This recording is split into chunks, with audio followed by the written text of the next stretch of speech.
So, using the coordinate plane, draw a square with a side length of 3 units. So, what would be the area if we did that? What would be the area if we did that? So, 3 times 3 would be 9. Okay. Now we're going to sketch a square with the following areas. So, 25 is the area. So, what would be the side length on that one? 5, right? Okay. What about 36? Okay, 1, 2, 3, 1, 2, 3, 4, 5. It's really hard to draw a straight line here. Okay, so the side length would be 5 for this guy, and the side length would be 6 for this guy, right?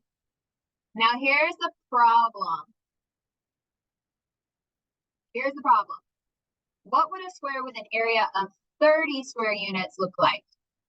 What would the side length be? We have 30 squares.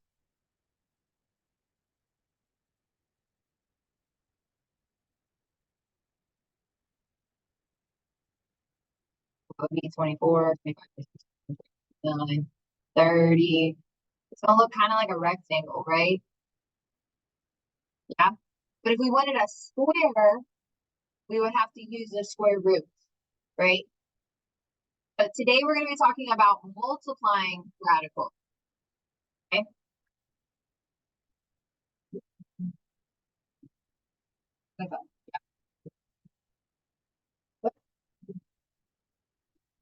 Bottom was 3. Bottom was 3. Oh, yep. Okay, with me? I'm going to teach you a little bit of geometry, so bear with me. Okay. In geometry, a square has all 4 sides are equal, right? Okay. See this little hash line right here? If they are all the same, that means that they are congruent, or that means the same. So if this is 2 square root of 3, then this is 2 square root of 3.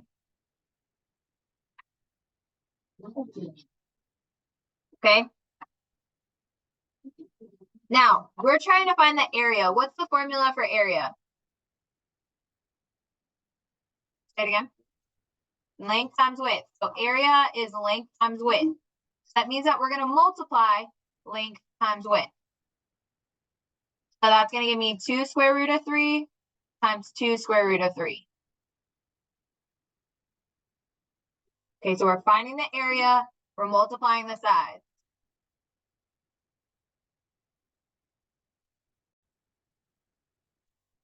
When we multiply radicals, we're going to multiply the outsides, and then we're going to multiply the insides together. Okay, so when we're multiplying radicals, we're going to multiply the outside, and we're going to multiply the inside. Okay, I always think of this as multiply your outsides and then multiply the guts. So like the inside of the radical. So what's 2 times 2? 4. And then what's 3 times 3? Okay. What's the square root of 9? Can we simplify that? Square root of 9. That's 3, right? So we got 4 times 3. What's 4 times 3? 12. So our area is 12. Is that a rational or irrational number? Rational. Why? Because it's a whole number, right? I'll give you a second. On the next one, do you see how we got these 2 little hash marks here and these 2 little hash marks here? That means that these sides are the same and these sides are the same. So is this a rectangle or a square? Rectangle. Okay, cool. So a little geometry for you. All right, so now what we're going to do is we're going to multiply 3 square root of 10 times square root of 5. So 3 square root of 10 times the square root of 5. And again, our rule for multiplying radicals is you multiply the outsides and then you multiply the inside. So what's 3 times, what's on the outside though? Okay, but what do we assume it is? 1. Remember, mathematicians be lazy sometimes. So 3 times 1 is what? 3. What's 10 times 5? Okay. Now, we want to simplify 50. Okay. So what can we break this down to? 5 and 10, sure. And then what can we break 10 down into? Okay. We've got a pair of 5s. And we learned yesterday that if we have a pair of something, we can pull it out. So 3 times 5 gives me what? 15. And what are we left with? 2. Is that rational or irrational? Irrational. So we get 15 square root of 2. 3 square root of 2x, and we're going to multiply that by 4 square root of 10x squared. Remember, we multiply the outsides, then we multiply the insides. So what's 3 times 4? 12. Okay, now look at just the numbers on the inside. 2 times 10 gives me what? And then throw back to 8th grade, x times x squared. I know we struggle with this. When we multiply variables and they are the same variable, you're going to add the exponents. What's 1 plus 2? 3. So we got x cubed. Now we got to simplify all this junk. So we're going to break down the 20, 2 and 10. And then we can break down the 10, right? 2 and 5. We got a partner. We can exit the radical, right? So what's 12 times 2? 24.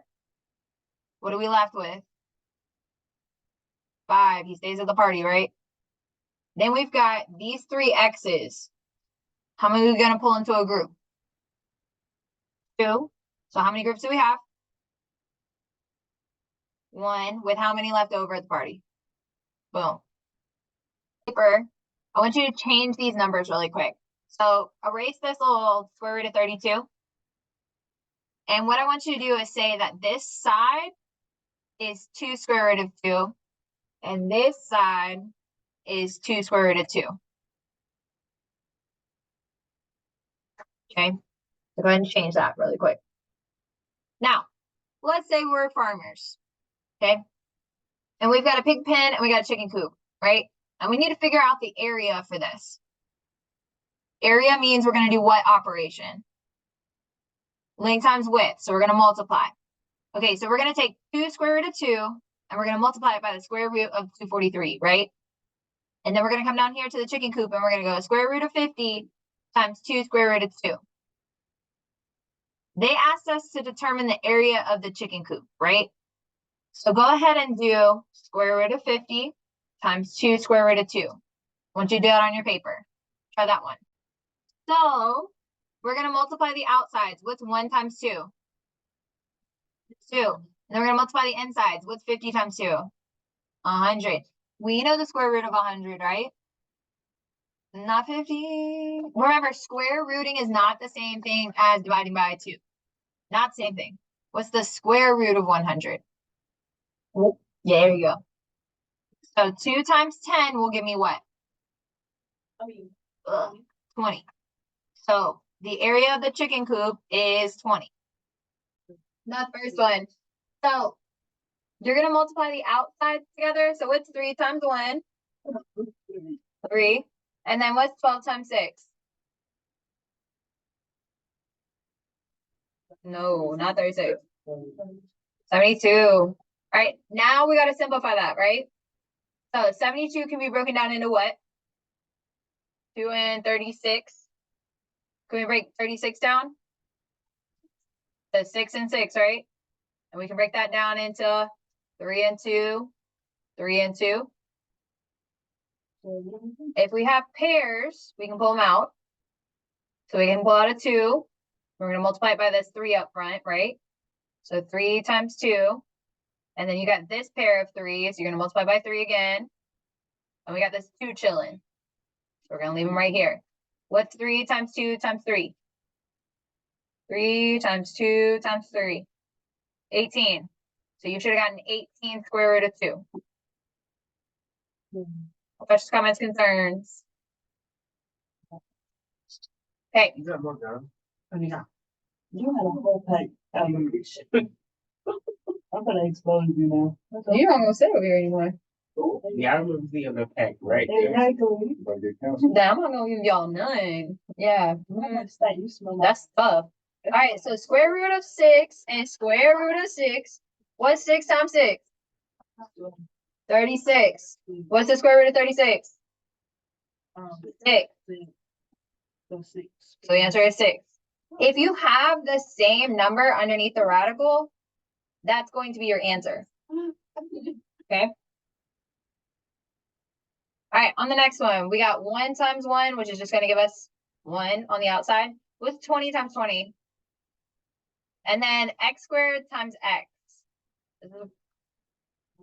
X to the third. Okay, now we got to simplify. What's the square root of 400? A number. 20. Now we've got 3 x's. We want to make a group of 2. So how many groups are we going to have? 1. And how many are we going to have left over? 1. Ta-da!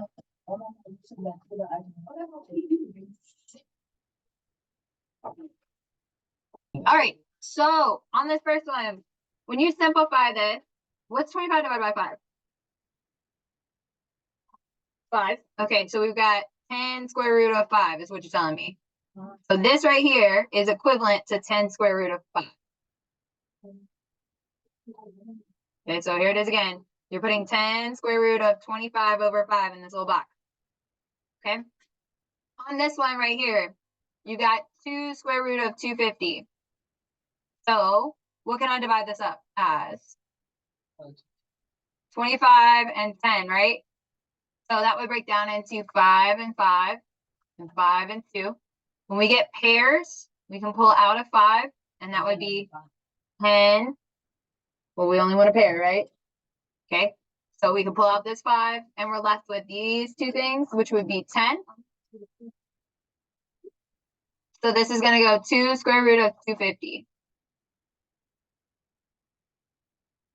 On the next one, when we multiply this out, we're going to get 5 square root of 10. So this is going to go right here. On the next one, we've got 25 and 2. That's going to give me 5 and 5. So this is 5 square root of 2. We multiply it times the square root of 5. This is equivalent to this one.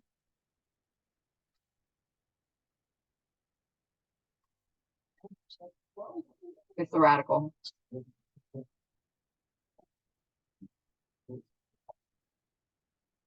The last one is going to go over here. Now, if you have no idea how to simplify these, 1, your yellow calculator does it for you. 2, you could have taken these 3, put them in your calculator, looked at the decimal, and compared them to these. Oh, start finding. All right, so we have 2 square root of 45 minus 2 radical 5. It has to have the same thing underneath the radical in order to add and subtract. So you have to have the same number underneath the radical.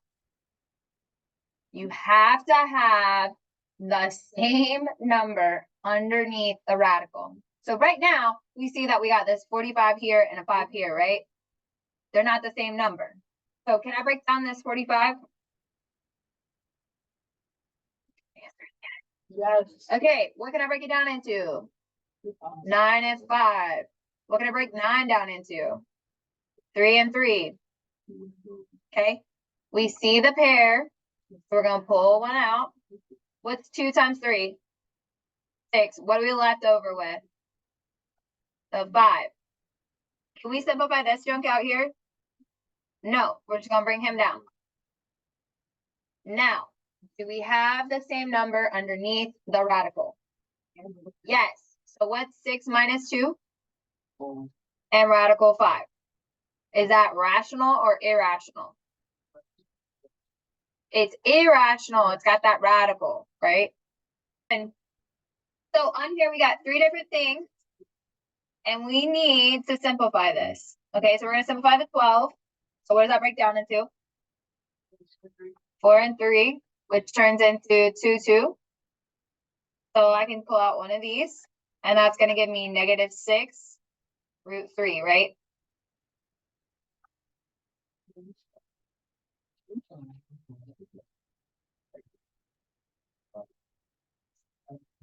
Okay, can we simplify this one? It's already simplified, so we're just gonna bring him down.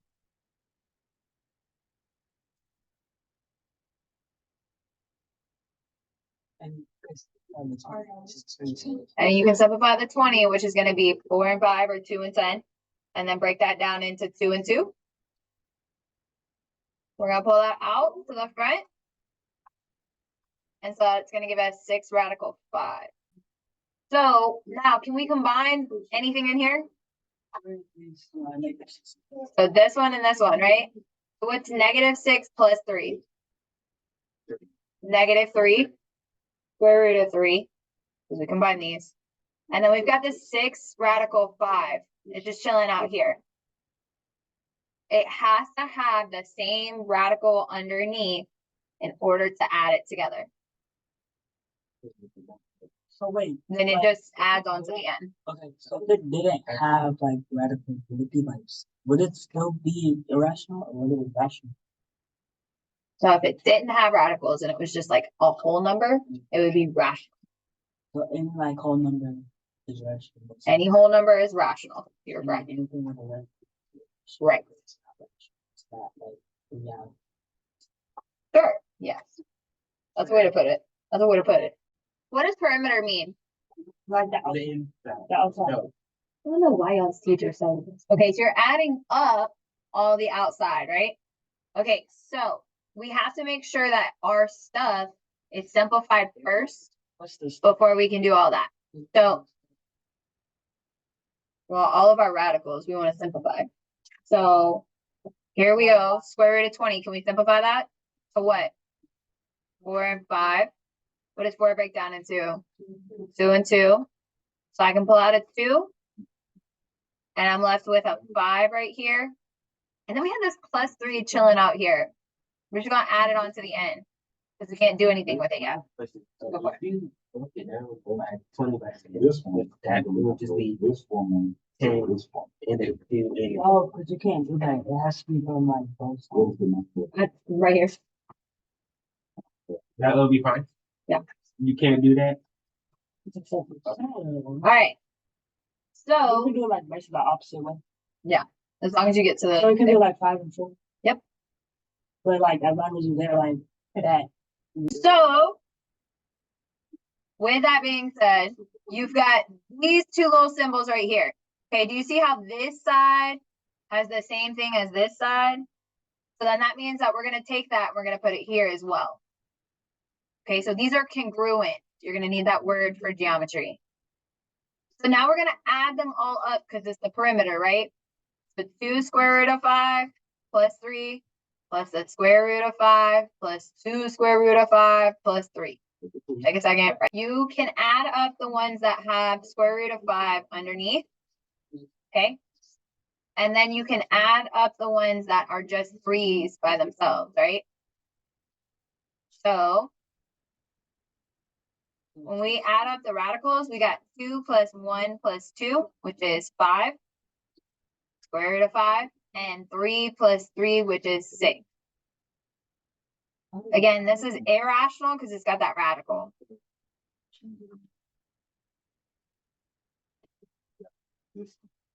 The last one, we've got the perimeter. We're going to add up all the sides, and we see that each side is equal, right? Can anybody plug into their calculator square root of 256 and tell me what you get? 16. Okay, so instead of saying square root of 256, we're going to say 16. So 16 plus 16 plus 16 plus 16 plus 16 gives me what?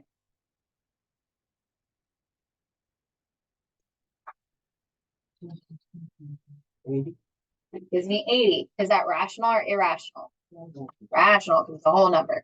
Okay, so let's talk about it.